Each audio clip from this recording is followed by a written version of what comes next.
अध्यक्ष महोदय, सन 2015चा महाराष्ट्र अध्यादेश क्रमांक 5 महाराष्ट्र लोकसेवा हक्क अध्यादेश हा या ठिकाणी चर्चेला घेण्यात यावा अशी विनंती मी करतो। त्यासोबत अध्यक्ष महोदय, माझी विनंती अशी आहे की सन 2015चे विधानसभा विधेयक क्रमांक 26 महाराष्ट्र लोकसेवा हक्क विधेयक हे देखील चर्चेला एकत्रितपणे घ्यावं अशा प्रकारची विनंती मी या ठिकाणी करतो। अध्यक्ष महोदय, ही विनंती करताना या ठिकाणी हा जो काही कायदा आपण आणतो अध्यक्ष महोदय, हा एक अतिशय पथदर्शी कायदा आहे। महाराष्ट्रामध्ये सामान्य जनतेला सेवा मिळण्याचा अधिकार मिळाला पाहिजे अशा प्रकारची भूमिका ही सातत्याने आपण मांडली।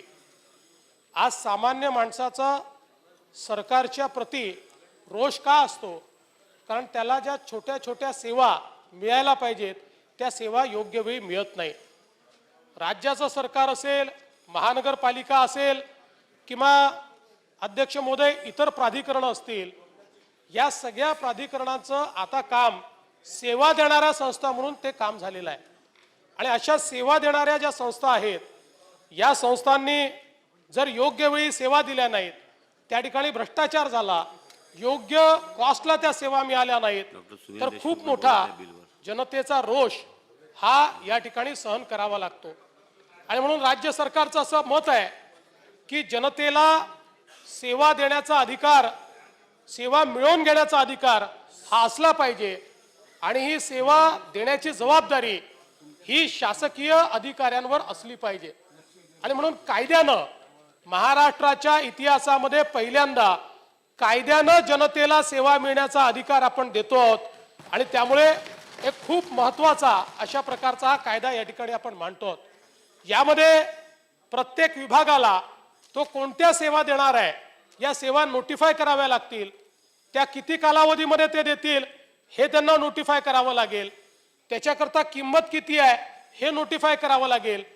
आणि एकदा सेवा नोटिफाय झाली की त्यानंतर विहित नमुन्यामध्ये अर्ज केल्यानंतर तेवढ्या वेळात जर ती सेवा मिळाली नाही तर अध्यक्ष महोदय, जो सेवा प्राप्त करून घेणारा व्यक्ती आहे त्याला अपीलेचा अधिकार मिळेल आणि पहिल्या अपीलामध्ये अध्यक्ष महोदय त्या ठिकाणी ज्यांनी सेवा दिली नाही त्याच्यावर शास्ती आपल्याला अध्यक्ष महोदय लादता येईल।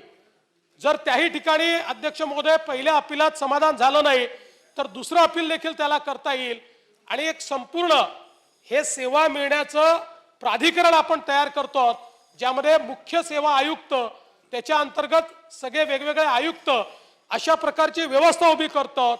आणि या व्यवस्थेमध्ये केवळ ज्या अधिकाऱ्यांनी सेवा देण्यास टाळाटाळ केली यांच्यावरच कारवाई होणार नाही, तर प्रथम अपीलीय अधिकाऱ्यांनी देखील त्या सेवा देण्याची जबाबदारी असलेल्या अधिकाऱ्याशी संगनमत केलाय असं जर मत आयुक्ताचं झालं तर त्याच्यावरही कारवाई करण्याचा सगळा अधिकार अध्यक्ष महोदय या कायद्याने दिलेला आहे।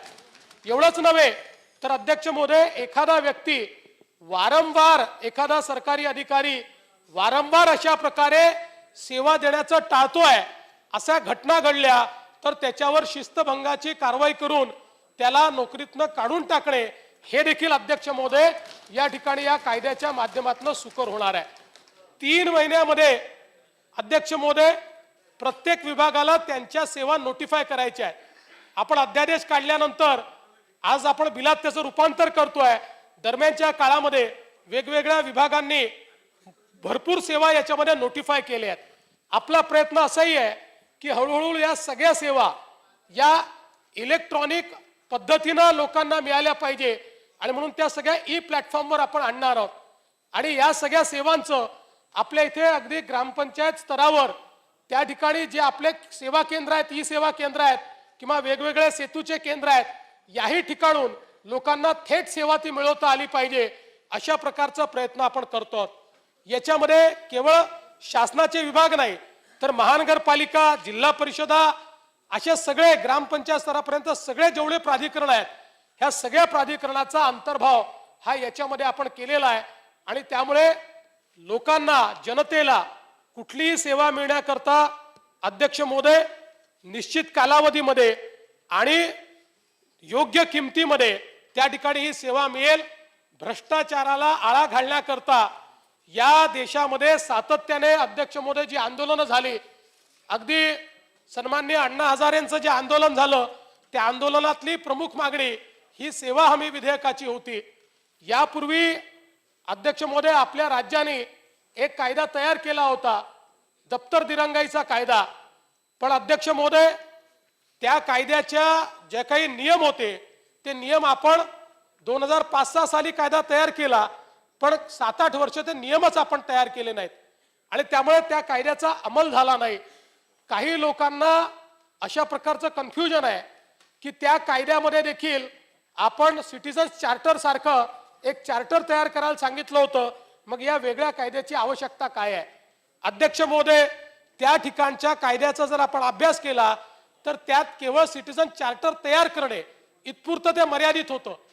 त्यांनी कोणालाही ती सेवा मिळवून घेण्याचा अधिकार हा मिळत नव्हता आणि त्याच्यामुळे या कायद्याने सुस्पष्टपणे आता सेवा मिळवून घेण्याचा अधिकार हा जनतेला प्राप्त होणार आहे। भ्रष्टाचार दूर करण्याकरता आणि डिलिव्हरी सिस्टीम जी आहे ती योग्य प्रकारे तयार करण्याकरता सामान्य माणसाला, शेवटच्या माणसाला न्याय मिळवून देण्याकरता हा कायदा काम करेल। ज्या प्रकारे माहितीच्या अधिकाराच्या कायद्याने या ठिकाणी मोठ्या प्रमाणात क्रांती केली आणि माहिती आता कोणी द्यायला टाळाटाळ करू शकत नाही, तशाच प्रकारे एक अतिशय सकारात्मक असा कायदा त्याच धर्तीवर सगळ्या प्रकारच्या व्यवस्था उभ्या करून आता माहितीच्या अधिकाराच्या सोबत सेवा मिळवण्याचा अधिकार हा जनतेला देतोय आणि त्यामुळे या कायद्यामुळे खूप मोठ्या प्रमाणात जनता जी आहे ती लाभान्वित होणार आहे। हळूहळू करत सगळ्या विभागाच्या सगळ्या सेवा या कायद्याच्या अखत्यारीत आपण आणणार आहोत आणि त्या माध्यमातून अतिशय क्रांतिकारी अशा प्रकारचं पाऊल हे आपल्या युतीच्या सरकारच्या माध्यमातून अध्यक्ष महोदय या ठिकाणी आपण टाकतो आहोत। आणि म्हणून या सभागृहाला माझी विनंती आहे की आपण सगळ्यांनी एकमतानं हा महत्त्वाचा कायदा, जनतेला अधिकार देणारा कायदा आणि महाराष्ट्राच्या इतिहासामध्ये एक नवीन अध्याय जोडणारा कायदा आपण एकमतानं या ठिकाणी पारित करावा, अशा प्रकारची माझी विनंती आहे।